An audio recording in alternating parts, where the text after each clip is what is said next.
ರವೆ ಉಂಡೆ ಮಾಡಬೇಕು ಅಂದರೆ ಸಕ್ಕರೆ ಪಾಕ ಮಾಡ್ಕೊಳ್ಳೇಬೇಕು ಅಂತ ಏನಿಲ್ಲ. ಇವತ್ತು ನಾನಿಲ್ಲಿ ಶೇರ್ ಮಾಡಿರುವಂತಹ ವಿಧಾನದಲ್ಲಿ ನೀವು ಟ್ರೈ ಮಾಡಿದರೆ ಯಾವುದೇ ಪಾಕ ಇಲ್ಲದೆ ಬಹಳ ಸಾಫ್ಟಾಗಿ ತುಂಬ ಟೇಸ್ಟಿಯಾಗಿ ಹಾಗೆಯೇ ತುಂಬಾ ಈಸಿಯಾಗಿ ಮನೆಯಲ್ಲಿ ರವೆ ಉಂಡೆನ ಮಾಡ್ಕೊಳ್ಬಹುದು. ನಮಸ್ಕಾರ ಎಲ್ರಿಗೂ. ಜಾಯ್ಸ್ ಆಫ್ ಮಲೆನಾಡು ಚಾನೆಲ್ಗೆ ತಮಗೆಲ್ರಿಗೂ ಸ್ವಾಗತ. ತುಂಬ ಈಸಿಯಾಗಿ ರವೆ ಉಂಡೆ ಹೇಗೆ ಮಾಡೋದು ನೋಡೋಣ. ನಾನಿಲ್ಲಿ ಒಂದು ಪಾತ್ರೆ ತೊಗೊಂಡಿದ್ದೀನಿ. ಈ ರೀತಿ ಅಗಲ ತಳದ ಪಾತ್ರೆ ತೊಗೊಂಡ್ರೆ ರವೆ ಉಂಡೆ ಮಾಡ್ಕೊಳ್ಳೋಕ್ಕೆ ಈಸಿ ಆಗುತ್ತೆ. ಅದಕ್ಕೆ ಸ್ವಲ್ಪ ತುಪ್ಪ ಹಾಕ್ಕೊಳ್ಬೇಕು. 4ರಿಂದ 5 ಟೇಬಲ್ ಸ್ಪೂನ್ ತುಪ್ಪ ಹಾಕ್ಕೊಳ್ಬೇಕು. ಇಲ್ಲಿ ನಾನಿಲ್ಲಿ ತುಪ್ಪ ಹಾಕಿದ್ದೀನಿ. ತುಪ್ಪ ಕರಗಿದ ಮೇಲೆ ಇದಕ್ಕೆ ಸ್ವಲ್ಪ ಗೋಡಂಬಿ ಕಟ್ ಮಾಡಿ ಹಾಕಿದ್ದೀನಿ. ಹಾಗೆ ಸ್ವಲ್ಪ ದ್ರಾಕ್ಷಿ ಹಾಕಿ ಇದೆರಡನ್ನು ನಾವು ಸ್ವಲ್ಪ ಫ್ರೈ ಮಾಡಿಕೊಂಡು ಮೊದಲು ತೆಗೆದಿಟ್ಕೊಳ್ಳೋಣ. ಇದಾದಮೇಲೆ ನಾವು ಇದೇ ತುಪ್ಪದಲ್ಲಿ ರವೆ ಹುರ್ಕೋಬೇಕು. ರವೆ ಹುರ್ಕೊಳ್ಳೋದಕ್ಕೆ ಇಷ್ಟೇ ತುಪ್ಪ ಸಾಕಾಗ್ತದೆ. ನಿಮಗೆ ಬೇಕು ಅಂದರೆ 2 ಸ್ಪೂನ್ ತುಪ್ಪ ಸೇರಿಸ್ಕೊಳ್ಬಹುದು. ಈಗ ನಾನು 2 ಕಪ್ ರವೆ ತೊಗೊಂಡಿದ್ದೀನಿ. ಯಾವುದಾದ್ರೂ ಒಂದು ಕಪ್ಪನ್ನು ನಾವು ಅಳತೆಗಿಟ್ಕೊಂಡು ಆ ಕಪ್ ಮೆಜರ್ಮೆಂಟಲ್ಲೇ ತೊಗೊಳ್ಬೇಕಾಗ್ತದೆ. ನಾನು 2 ಕಪ್ ಆಗುವಷ್ಟು ರವೆ ತೊಗೊಂಡಿದ್ದೀನಿ. ರವೆನ ತುಪ್ಪದಲ್ಲಿ ಚೆನ್ನಾಗಿ ಹುರ್ಕೊಳ್ಬೇಕು.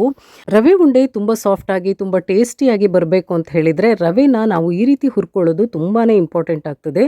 7ರಿಂದ 8 ನಿಮಿಷ ನಾವು ಲೋ ಫ್ಲೇಮಲ್ಲಿ ರವೆನ ಈ ರೀತಿ ತುಪ್ಪದಲ್ಲಿ ಹುರ್ಕೊಳ್ಬೇಕು. ಇದಾದಮೇಲೆ ನಾವು ಬೇರೆ ಇಂಗ್ರೀಡಿಯೆಂಟ್ ಸೇರಿಸ್ಕೊಳ್ಬೇಕು.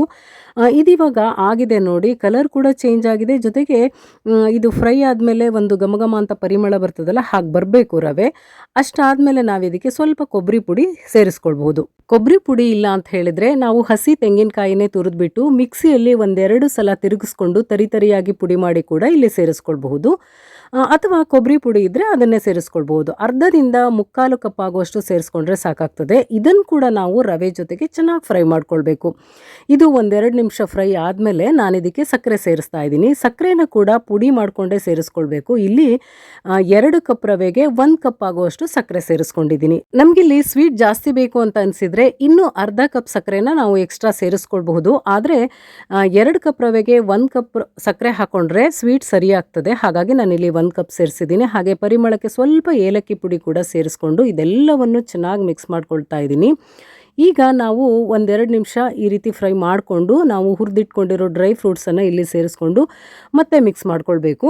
ಇಷ್ಟಾದಮೇಲೆ ನಾವು 1 ಕಪ್ ಹಾಲು ಸೇರಿಸ್ಕೊಳ್ಬೇಕು. ಹಾಲು ಹಾಕೋಕ್ಕಿಂತ ಮೊದಲು ಸ್ಟವ್ ಆಫ್ ಮಾಡಿ ಪಾತ್ರೆನ ಕೆಳಗಿಳಿಸ್ಕೊಂಡು ಹಾಲು ಹಾಕಬೇಕು. ಇಲ್ಲಾಂದರೆ ಅದು ರವೆ ಎಲ್ಲ ಅರಳಿ ಉಪ್ಪಿಟ್ಟು ಥರ ಆಗಿಬಿಡ್ತದೆ. ಹಾಗಾಗಿ ಇಲ್ಲಿ ಸ್ವಲ್ಪನೇ ಹಾಲು ಹಾಕ್ಕೊಂಡು ನಾವು ಒಂದ್ಸಲ ಎಲ್ಲವನ್ನು ಚೆನ್ನಾಗಿ ಮಿಕ್ಸ್ ಮಾಡ್ಕೊಳ್ಬೇಕು. ನಾನು ಅರ್ಧ ಕಪ್ ಒಂದ್ಸಲ ಹಾಕ್ಕೊಂಡಿದ್ದೆ, ಮತ್ತೆ ಮಿಕ್ಸ್ ಮಾಡಿ ಮತ್ತೆ ಉಳಿದ ಅರ್ಧ ಕಪ್ ಹಾಲು ಹಾಕಿ ಮಿಕ್ಸ್ ಮಾಡ್ಕೊಳ್ತಾ ಇದ್ದೀನಿ.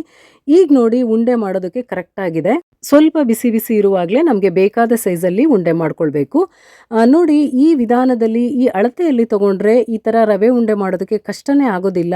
ಒಡೆದು ಹೋಗೋದು ಅಥವಾ ಉದುರಾಗೋದು ಏನೂ ಆಗೋದಿಲ್ಲ. ಈಸಿಯಾಗಿ ಮಾಡ್ಕೊಳ್ಬೋದು. ನಾನಿಲ್ಲಿ ಇಷ್ಟು ಉಂಡೆಗಳನ್ನು ಒಂದ್ಸಲ ಮಾಡ್ಕೊಳ್ತೀನಿ. ನಾವು ಹೀಗೆ ಉಂಡೆ ಮಾಡುವಾಗ ಕೈಯಲ್ಲಿ ಸ್ವಲ್ಪ ಪ್ರೆಸ್ ಮಾಡಿ ಒತ್ತಿ ಉಂಡೆ ಮಾಡ್ಕೊಳ್ಬೇಕು.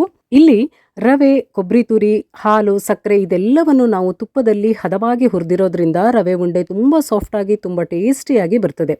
ತುಂಬ ಸಲ ನಮಗೆ ಮನೆಯಲ್ಲಿ ರವೆ ಉಂಡೆ ಮಾಡ್ಕೋಬೇಕು ಅನಿಸುತ್ತೆ. ಆದರೆ ಸಕ್ಕರೆ ಪಾಕ ಮಾಡಬೇಕು, ಅದು ಸರಿಯಾಗಲಿಲ್ಲ ಅಂದರೆ ರವೆ ಉಂಡೆ ಕೆಟ್ಟು ಹೋಗ್ತದೆ. ಇದೆಲ್ಲ ಟೆನ್ಷನ್ ಇದ್ದರೆ ನೀವು ಈ ವಿಧಾನದಲ್ಲಿ ರವೆ ಉಂಡೆನ ಟ್ರೈ ಮಾಡಿ. ಖಂಡಿತ ತುಂಬ ಚೆನ್ನಾಗಿ ಬರ್ತದೆ. ರವೆ ಉಂಡೆ ಮಾಡೋದು ಇಷ್ಟೊಂದು ಈಸಿನಾ ಅಂತ ನೀವೇ ಆಶ್ಚರ್ಯ ಪಡ್ತೀರಾ. ಇವತ್ತು ನಾನು ನಿಮ್ಮ ಜೊತೆ ಶೇರ್ ಮಾಡಿರುವಂತಹ ಕ್ವಾಂಟಿಟಿಯಲ್ಲಿ ಪದಾರ್ಥಗಳನ್ನು ತಗೊಂಡು ಇದೇ ವಿಧಾನವನ್ನು ಫಾಲೋ ಮಾಡಿ ನೀವು ಈ ಸಲ ದೀಪಾವಳಿ ಹಬ್ಬಕ್ಕೆ ರವೆ ಉಂಡೆ ಮಾಡ್ಕೊಳ್ಳಿ. ಹೇಗೆ ಬಂತು ಅಂತ ನನಗೆ ಕಾಮೆಂಟ್ನಲ್ಲಿ ತಿಳಿಸಿ. ಹಾಗೆಯೇ ನಮ್ಮ ಚಾನೆಲ್ನ ಸಬ್ಸ್ಕ್ರೈಬ್ ಮಾಡಿ, ಲೈಕ್ ಮಾಡಿ, ಶೇರ್ ಮಾಡಿ. ಇನ್ನೊಂದಷ್ಟು ಹೊಸ ವಿಷಯಗಳ ಜೊತೆ ಸಿಗೋಣ. ಶುಭವಾಗಲಿ. ನಮಸ್ಕಾರ.